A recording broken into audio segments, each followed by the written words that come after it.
Welcome, Raju. Namaskara. Okay. So this is too formal, Chandrashekar, for old buddies like us. Yeah, we are old buddies. We have gone, not photographed a single, taken a single picture. Yeah. The whole day we would have been sitting there waiting. Yeah. We had to stand on 1.5 legs. Exactly. Nobody touching the camera because there were no repairers. Camera is spoilt, it's gone forever. Those days we were not even having cars to go around. Car was a luxury. Yeah, it was a luxury. So was the camera. Yes, of course. The entire Bannerghatta stretch road used to be so small, hardly 8 feet. And we used to see panther scat, bear scat. He saw my pictures. He said, very boring lighting. Next time you put a flash behind the bird. Putting a light behind the bird? I didn't even know such a thing existed. So it was worth following the birds. Please mention what sort of birds. There is an animal called Nilgiri Thar. You go and photograph it, nobody has photographed. And one night you are outside, generally people would die. Namaskara. Welcome to Reflections, YPS Photography Podcast. Myself, Chandrashekar, life member of Youth Photographic Society since 1986. Almost 4 decades of my membership with YPS. Today I have A K Raju, my good old friend and also a member of Youth Photographic Society. So he has evolved from wildlife photography to advertisement, and of late he has now settled in Western Ghats. Welcome, Raju. Namaskara. Okay. So this is too formal, Chandrashekar, for old buddies like us. Yeah, we are old buddies. After a long time, we are meeting each other on this Youth Photographic Society podcast. Yeah. Really thank Youth Photographic Society for this great opportunity. Yes. And I'm really privileged to have you here, my good old buddy. No, privilege is all mine too. So, as I remember, during early 90s, so myself, you and H. Satish, so we three of us, we used to go bird watching. So those days, I still remember that we used to start early in the morning, pack some sandwiches and then go on bike. Those days we were not even having cars to go around. So we used to go on bike. Car was a luxury. Yeah, it was a luxury. So was the camera. Yes, of course. In fact, several days we have just gone with binoculars just for scouting, birds, looking at the seasonal birds. That was and then part of the deal almost, almost 30, 40 kilometers we used to go out of Bangalore and do. I still remember those days. Yeah.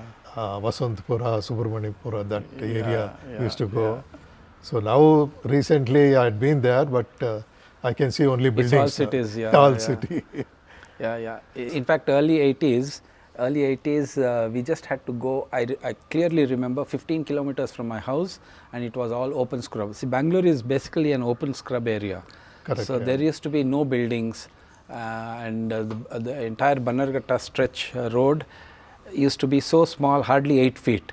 And sometimes in the morning when we would be the first people to go. Correct. And we used to see panther scat, bear scat. Yes. Yeah, those days are just gone. Even Kalkere forest we used to go. Oh yeah. That was also very memorable. To be a thriller.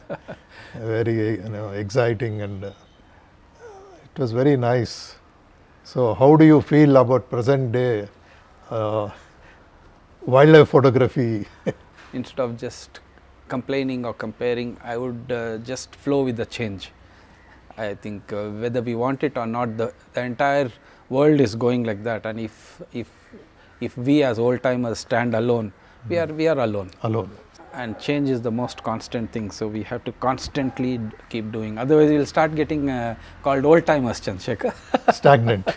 Yes. Lovely. I think we met in 1986. 86. Yeah, I was already 7 years into it. That's when we met. Wow. Yeah. Like I said, 15 kilometers from Bangalore, we used to have greenery all around. There was no need to go beyond 15 kilometers because everything was there, and enough birds. Even I know the funniest thing is whenever I go to say Bannerghatta Road or that Pipeline Road which we used Pipeline to go, Road, yeah. and I see houses here, I say, oh, this is where we shot the hoopoe. This is where we shot the streak fantail warbler. And there are houses there. It will be nice to go and stand there and close our eyes and say, we were here 20 years, if you remember, 40 years ago. We had shot this Kingfisher. A big mall has come there. Yes. What very mall big is? mall. Yeah. It's a very big mall. It has come. We were also among the first photographers to finish all 3 kingfishers. Yeah. The small blue kingfisher, the white-breasted, which is now called white-throated, and of course pied kingfisher. White-breasted kingfisher, I still remember. It was a quarry where we did it.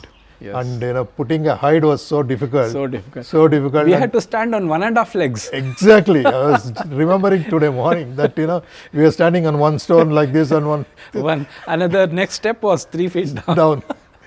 It was quite exciting. Yeah. Nice. And the small blue kingfisher you are telling now, even for that you had arranged multiple flashes. Those days, to freeze that moment, the bird entering the nest. Yeah. So that those days you were arranging different. Because film days, film days we had to give so much amount of light. Yeah. So it's not that we suddenly like today.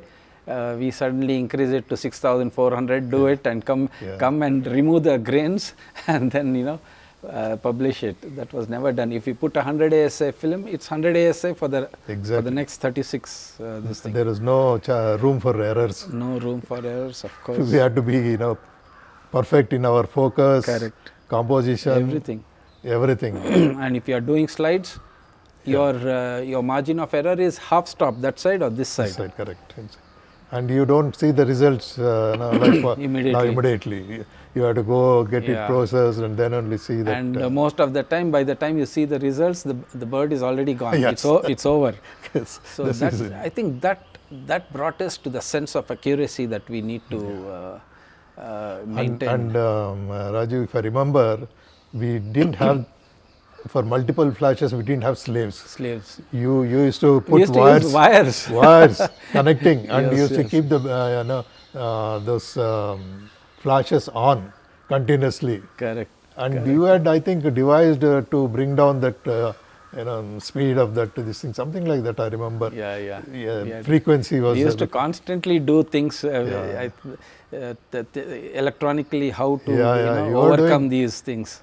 There used to be an old YPS member, Basavaraj, I don't know. Basavaraj, yes. I tried contacting him. He's just, because he was a photographer, he sort of knew what we wanted and he catered to our requirements very well. Yes. The biggest problem was keeping the flash on. You say you put the flash on and then you wait and wait and wait. 2 hours later when the bird comes, the cell is dead. Cell is dead. And there are so many days, I still remember that we have gone, not photographed taken a single picture. The whole day we would have been sitting there waiting. And it was very nice. And that observation going around used to give us a very good foundation for what we did next, which is of course lacking now. That is one of the sad parts. People have stopped enjoying the process. Exactly. They only aim at getting the pictures. Exactly. I think you have to enjoy the process. The results will be automatically good. I see, people are doing hide photography, but in a different way. It is all set up. It's all set up, and people are traveling as far as other foreign countries to shoot birds. Everything is fixed. Everything is set up. Everything is set up. You just have to take your camera and shoot. That's what. Not like so those days. So you're just aiming at your pictures, not the process. I mean, see, people who have done this would never know one thing. It's not. Okay, we used to put up our hide, shoot and come. So it's like a story now. Yes. But if you actually look at the reality, we used to put up the hide 3 days before. Yeah, in fact, 3 days, if the bird is there, we would put up the height there, slowly and bring it. slowly bring it day by day. And if I can't come today, you and Satish would go, or if Satish couldn't, I and you would go. We would split up and then slowly come. And probably on third or fourth day, we would really sit there and put our cameras. Get our thing. Until then, we could not even shoot because the films used to be expensive. Very expensive. And you can't get a small subject there in the film, which is no use. Correct. Unlike today, where you just blow it up and take only that, it couldn't have been done at all. Things have been made very easy nowadays. They will not. Lazy. No. So I want to know, what was your thought process? How you thought of setting up 2 flashes to freeze that bird flight? We used to give 1 flash, and giving the flash, especially fill-in flash, was a must in film photography, if you remember, because let's say on a cloudy day, your Kelvin would come down. Now that means the color, the chrome film would take up blue, so you had to fill it up to bring it to the correct Kelvin. So giving flash was more a requirement than for the film than for us. So we had to fill in. And number 2, it's not like the dynamic range was never as good as what it is today. So if there is a black, let's say an overcast and a black depression, black this thing color where shadow, we had to fill it up, otherwise it would go dark. Because here today what you are seeing is a first generation film, right? Image, that is, you click and that itself gets carried over, and you are only seeing the first generation, unlike those days where it had to come on a film, and from film it would go on a print. So which means there are a couple of generations ahead is what you are seeing. So and each generation will give you a loss. So it was always working backwards. So you had to imagine what is it that you want, and then start working. Of course, it's the same thing even today. The process has never changed. But today you can sit on your comp and then select the eye and brighten it up, or whichever thing. Correct. So those days we didn't have that fancy of doing those things. Exactly. And until you process and bring it home, print it, you don't know what exactly. So the printing process was yet again, there would be a loss in print. So you had to know which paper, which lab you are going to, and accordingly, because some of them used Kodak, some of them used Sakura, which was Konica. So depending on where you were, you had to adjust your light. I still remember that you and Satish used to go and sit with the printer and tell them this is what we want. Used to explain them. Because for non-bird photographers, they would never know which blue to bring in. Say, let's say small blue kingfisher. Which blue? Let's say the blue varies with your light. Remember? If there is a flash, the blue would change. And now in trying to get that blue, which in case if he has seen the natural, bird and he tries to get that blue, other colors would go bad. So we had to sit and get that blue, and because naturally that printer would have not seen the actual bird and color of the bird what you have seen naturally. So he will not know the colors. So it was making sense that you people used to go sit with them and make it print. And take for example a blue of a small blue kingfisher or a white-breasted kingfisher, white-throated as it's called now. The blue changes according to the flash, intensity of the flash. Light. And if there's more flash, it would turn sort of greenish. Okay. So if you put more flash and it turns greenish, and he tries to get blue, he is spoiling other colors. Oh my God! So much of in detail you used to. I just asked you how what was your thought process of setting up flashes, but I didn't know that so much of thinking was going behind setting up flash intensity. depending on the colors. the direction. So all this direction, all these things. Yeah. You used to think so much. The ratios. Yeah. Most, I think, with flashes. So I used to just stand behind you and whatever you had set up, put our camera, then take pictures. No. So it was all a company that we enjoyed each other. And remember, we used to have those days one lens. yes. One lens, and we used to take Yes. turns. The lens would go on the tripod, and we had to shift our keep bodies. shifting our bodies. Yeah, because and, those days affordability also was very. yes. Getting lenses was difficult. Yes. Unlike these days, there are shops who sell lenses. But Today they are there. The companies legally there. Yeah, legally. The company themselves are selling. Even online they are getting. But those days it was difficult. I think we had one or two sources in Gandhinagar. One person was there where we used to go get lenses from him. He used to import. I don't know. He used to get it, and we used to go to his house and then check the lens and buy lenses from them. Those days we had just started our careers. We were in, I think, early 30s or something. So our career for earning money was just started. So affording lens was a big thing for us. When I started, I was 16, and I used to get a pocket money of 10 rupees a week for my college, to go to the college and eat something in canteen. But that I would save, and then I used to do more black and white. So shoot black and white, and I used to pay 5 rupees to Hanmant Rao's dark room. He had kept a thing. So whoever used the dark room, we used to put 5 rupees. Processing. We used to do the processing ourselves, put 5 rupees as our contribution, and come. So I think that's how that conservedness made us more thrifty with regards to not just money, with regards to everything. How much you traveled. So when you are thrifty about your traveling, you plan well.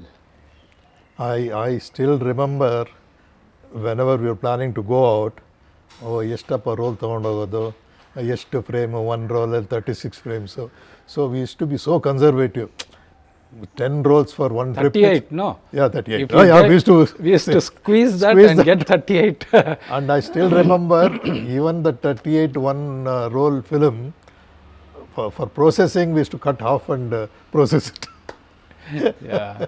And then again to see the results. Yes, to see the result, and again re-roll and so put it back. Changing bags. Changing bags. We used to carry that, and we used to put do the camera inside, open the back, cut the film. Yes. And in the process, if you touch the shutter in the back, it's gone. So that fun, I think, it's completely lost now. It's changed. No, because there used to be so much of excitement doing that. We were so much involved in that thinking, how to plan. Unlike these days, digital, just click, erase, again reshoot. You can do 100 times, 1,000 times, whatever you want. But those days, there was no room for errors. No room for errors. So one thing, affordability was there, and second thing, we had to be conservative because we can't spend so much of money on the films. So again, processing, printing. People who are used to things now, they'll say, "Oh, that's old time." No, it's not. It is old time, but it's like a foundation. It's like a foundation. If your foundation is strong, whatever you build on it will be strong, and you can change your thing however you want, because if you are making a foundation, you can later on change it to the way you want. Correct. Which goes lacking now. People learn through Google, internet, YouTube, AI now, Insta, and then the saddest part is there's no interaction. Correct? In those days, to know whether this should be given 5.6 or 8, we had to talk to somebody, and when we spoke to them, it's not that generally it used to be a senior person. So the senior person would have stories to tell you, of what and why 5.6 and why f8. It's not just about depth of field or adjusting your exposure. There would be a story behind, and in the story there would be discipline and ethics, and everything would come in. So everything came as a package before. Today they just come in streaks. You just open 5.6 or 8 and AI will tell you, give you a long this thing on what is 5.6, what is f8, but it will not give you those ethics. The human touch is So talking about seniors, I recall that you started your wildlife photography with your uncle E. Hanmantrao. Can you tell us something about that, your experience with him? And yes, I always consider myself lucky to have interacted with my uncle, Mr. E. Hanmantrao. When I started going with him, I didn't realize how great a man he was. He was my uncle, and I have seen him right from a young age. childhood. And he used to be very disciplined, so we used to be scared of him, because as young boys, Yeah, we yeah. are little, Vadru types, and he was very clean and spick and span. So we used to be scared of him, but we knew he was, and we used to call him Photo Uncle. Photo. So yeah, I think I was 16, like I said, when I sort of got interested in birds. And then I realized that, I have an uncle here who does wildlife photography. So I started going with him. So that having a person who's already doing well, you start off at a different pedestal, because you are meeting people, you are meeting the right people, you are sitting with the right person, you are discussing what has to be discussed to improve your photography. So that put me on a different pedestal, because 79 I started going with him. 82 I already won my first national award. Wow. In YPS. YPS was my first thing, and of course I would attribute it to him. Not that he made me do that picture. It's just that he helped. His input was so much that we started, like I said, we started at a different pedestal.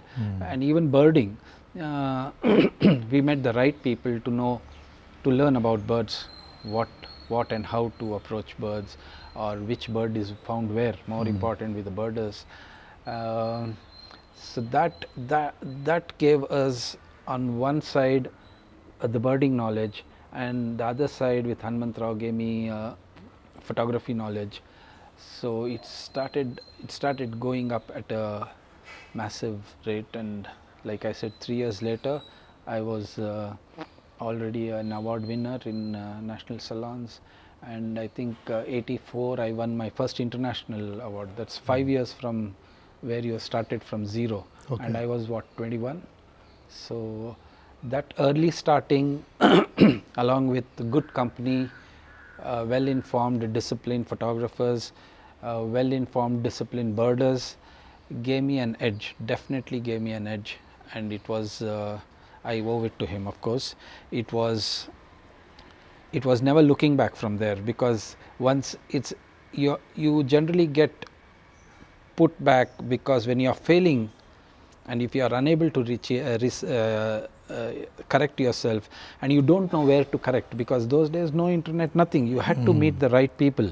Correct. And nobody could just walk into another photographer and ask, right? There would be I am a beginner and he is And also I feel that those days, the photographers also were not open.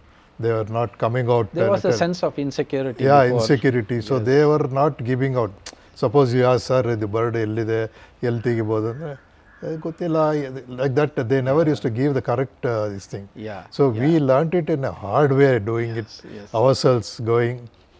Now I would say there were two. One is insecurity that somebody else will go and do a picture. The other one was, as a newcomer, we didn't know how he would approach the bird and spoil it. So my future interaction with the bird might disappear because he's gone and disturbed it. Correct. Yes.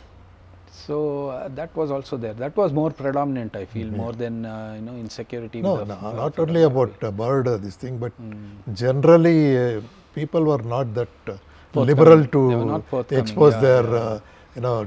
tricks of the It trade, was, yes, which yes. they don't want to share. Yes. Because most of them, they were into salon photography, and they They were didn't want winning competition. awards. They didn't want competition. So I think probably that. I mean, why create your own competition? So that probably would discourage them Yes. not to encourage others. But anyway, I think after our generation started, Yes. We were quite open. Yeah, we were quite open, and we were talking to each other, Yes. showing our pictures to each other, how to correct and all that. Yes. We were And doing. I think once we joined YPS, then it becomes a sort of open Yes, discussion. yeah. And those days we would get pictures and show them Show it to around, them, and yeah, people would comment and correct us, because we also wanted that. Yeah, exactly. We also wanted not just correcting comments from Hanmantrao, probably Perumal would come, Nagaraj would come, Yeah. Sundarraj would come. Sundar. Yeah. And I know about those names. I'm so happy. I keep thinking about it now. I'm so happy. I'm one of those, probably the last generation to have met O.C. Edward, who started photography in 1935. Yeah, yeah. O.C. Edward. Then we have met G. Thomas. G. Thomas, Dr. G. Thomas. Yeah, and then Sundarraj, Rajgopal. B.S. Sundaram. Sundaram, Shreymas, of course, he is still alive. These were all the great people, and we have met everybody. I'm so happy about it. Yes, exactly. And B. Srinivas used to print our pictures. Yeah. He had his own lab, and we I don't used know to if he still does that. in YPS, as you said, we meet people. K.S. Rajaram was there, and M.S. Hebbar, so one of the senior pillar of YPS. I had the I hope privilege. he's going to see this. We term him as the pillar of YPS. Yes, of course, he is still Pitamaha. We can call him Pitamaha of YPS. So he, in fact, encouraged me into photography. In fact, he took me to Really?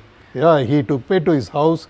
He had a dark room there. Yes, So he he had a had dark shown room. me how to print and process the negative. So he really helped me. And some pictures, when he used to like something, he used to take those pictures and ask me, come, we'll go meet Dr. Thomas. Oh. So we used to go sit with Dr. Thomas and show my pictures to him, and he would introduce your new member.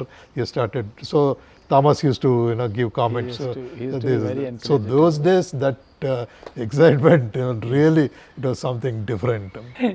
Oh, I remember when myself, Hanmantrao, and other people, we had gone to Dachigam National Park in Kashmir, and we were all very young, and we basically learnt photography by carrying his bag. Yeah. Okay, and there has to be 2-3 bags, and one of the bag would have a 400 mm ED lens. Oh, okay. Which was probably the only lens in Bangalore at that time. And I remember when he got the lens, all photographers came to see the lens. See the lens. Okay, so he and amongst us, we were 2-3 youngsters helping him, and amongst that, whoever would carry the 400 mm ED bag it used to be a prestige. So and it was my turn. We are carrying. We have gone deep into Dachigam. We photographed Hangul and all that, and then finished, and we came. And then, where is the bag? Oh, Oh God, where is it? Was my turn, and I don't have the bag. Do you have? No bag. my God. I ran all the way. I ran, I think 4 or 5 kilometers. My God. What we had walked, Okay. and I'm praying, and that's the bag. That's the ED lens is the bag. I'm praying. I'm sweating.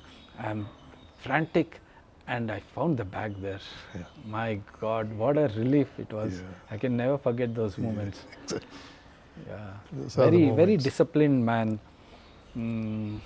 His thought process was very straight and clear. Of course, his experience. When I was with him, he said one of those years was his 50th year of photography. Mm. So he was very clear about what he wanted, how he wanted, and he had his style. So See, Hanumantrao, we can never forget YPS, how much he has helped YPS. Yes. And we used to, He was the fallback person. yeah, If no, we used YPS to meet salon him. doesn't have money, Hanumantrao Yeah. contributes. Yeah. No, in fact, he used to welcome to his house, some With a cup of few tea. people, cup of tea, and his wife used to bring some snacks. So we used to have a very good discussion. He used to show all his pictures, and he used to tell us how much money he has earned from that. Yes. He was not keeping to himself, He was among the first assessees to pay income tax from photography. Wow. Okay. So he Good. But he never kept it to himself. He was. Yeah, he never got into awards, and Yeah. he did his AFIP, and he said that's enough for me. I think 69 he got his AFIP, okay. and he said that's enough for me, which all of us followed. I said okay, correct. What he says is, if you end up getting awards, you tend to become administrator more than that will keep you busy. Yeah. So we sort of avoided getting into a thing, and I think even I followed that. And Same here. looking more at earning, because he would always say, if you keep the money flowing, photography will be smooth. So it was very important for us to. Yeah, exactly. He had associated with so many SBI. He used to be a regular calendar, and we used to go shoot for their annual reports. So that gave us a lot of encouragement. That money which came in, because I told you it was 10 rupees a week was my pocket money. So suddenly you get 800 rupees from your assignment. Then you end big up money. buying. Yeah, I remember my first assignment with the SBI. I earned 800 rupees. That was a 4 or 5 day shoot. Okay, they took me to Hyderabad, and we shot, and I made 800 rupees from that, and I immediately went and bought a Vivitar 285 flash. Wow. Because if you remember, before that it used to be a manual flash. So one bug and it's over. So you had to adjust the exposure by adjusting the distance. Not with the output. There's one output. So this Vivitar 285 went long way. I think we had multiple of I still have it. I also still have it. I no, don't I'm not using it. I'm not I'm using not it. using it. So I'm just keeping it for memory. Yes. So 285 Vivitar was the it was flash those days. Real workhorse. Everybody. And that was the first flash which not only gave you automatic throughout. Let's say you put one color and it gives you 5.6 whether so that adjustment this close was or there, far away.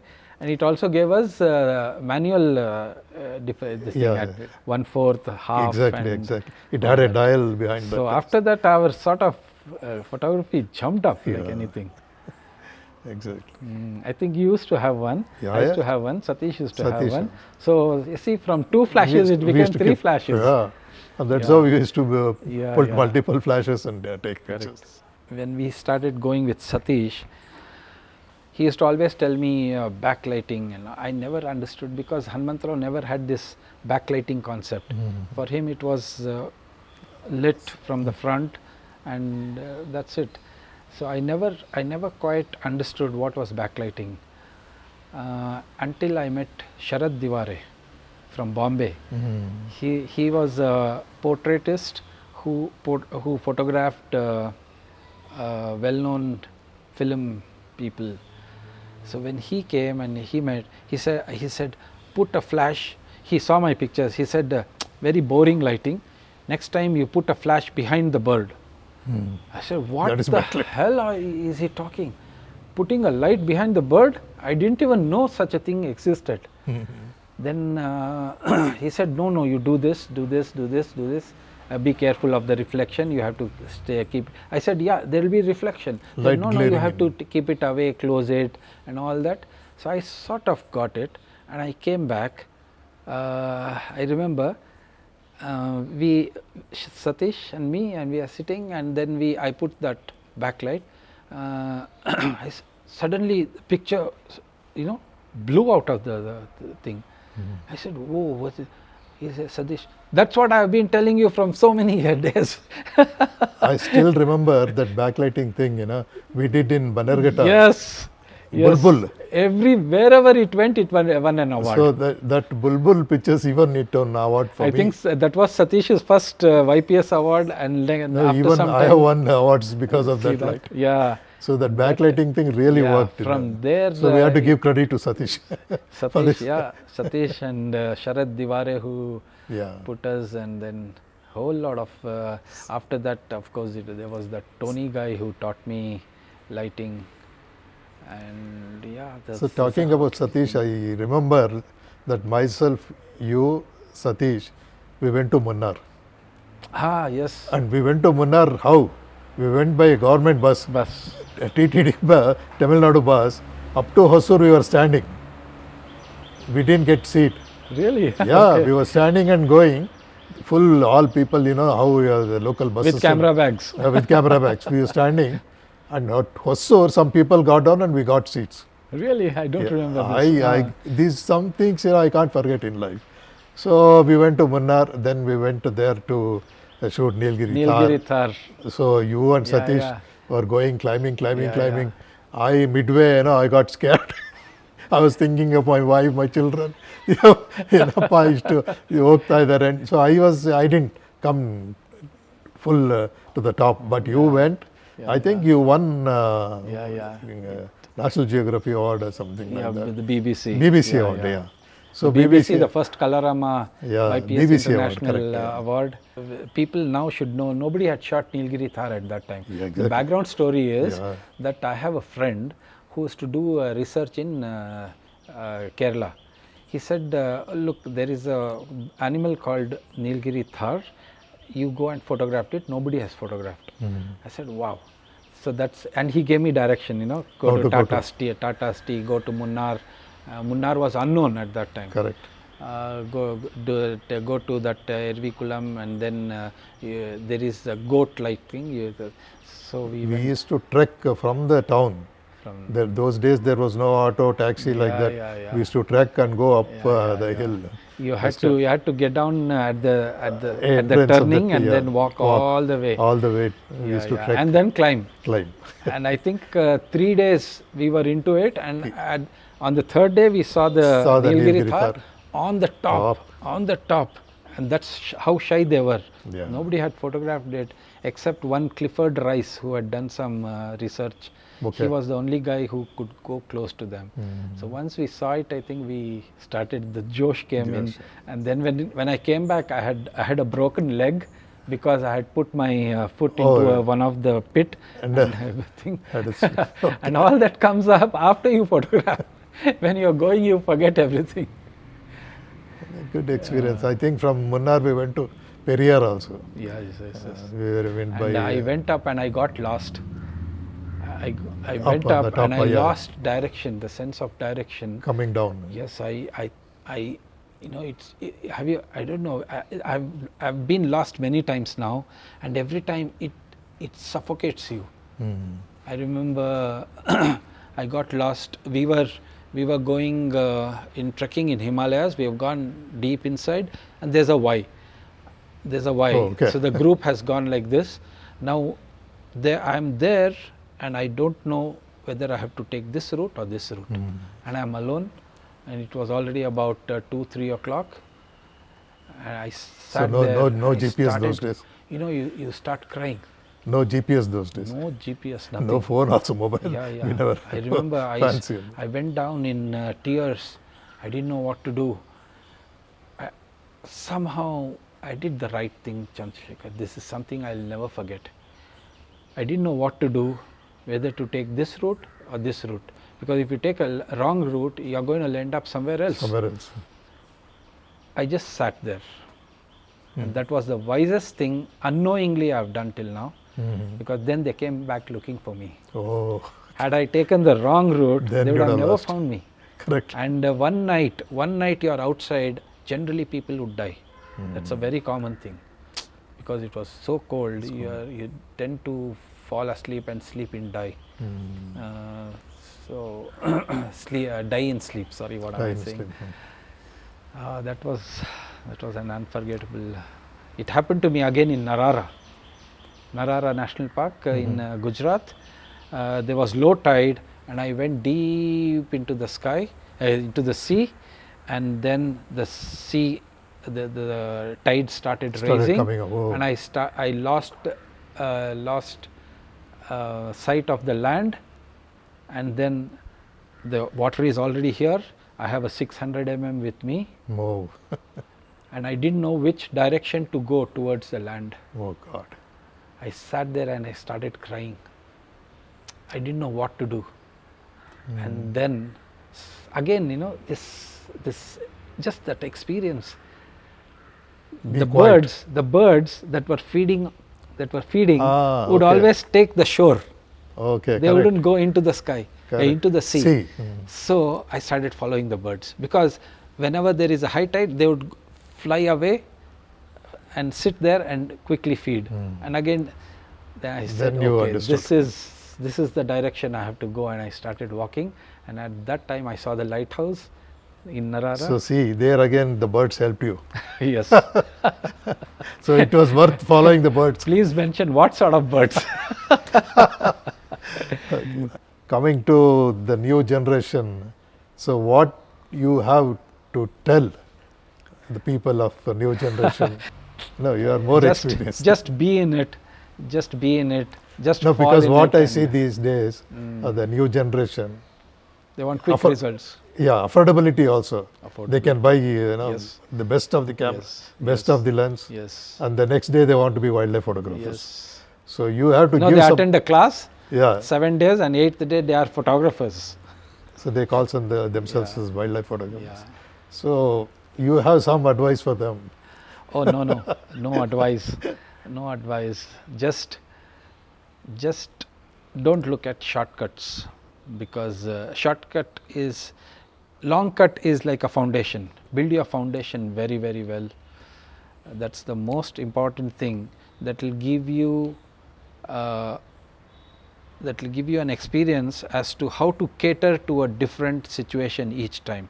Otherwise, if you just look at your experience, and let's say you're just doing birds, and then suddenly there is something else, you don't know how to cope up with it. So don't look at quick results. Don't think that if you've got an award, you already are on the top. No. Getting an award it's an indication that the 3 judges who are sitting there, they liked the picture. It doesn't mean that the whole world has to like it. It's a very short-lived success. Awards are very short-lived success, because next year or 6 months later somebody else wins an award, then your award goes down. So I don't think we should win award, because it gives a good foundation, but to boost that's yourself. Not the end all of it. That doesn't put you on any different pedestal. Your strong knowledge, your capability of photography, of catering to any situation under any condition is what is solid. Okay. I think that's one thing we have to concentrate on. Right. Whether experienced or inexperienced, we have to do that. All right. It has been very nice talking to you, Raju. It's like recalling those days. Old days. 4 decades. Yes. Still going strong. My God.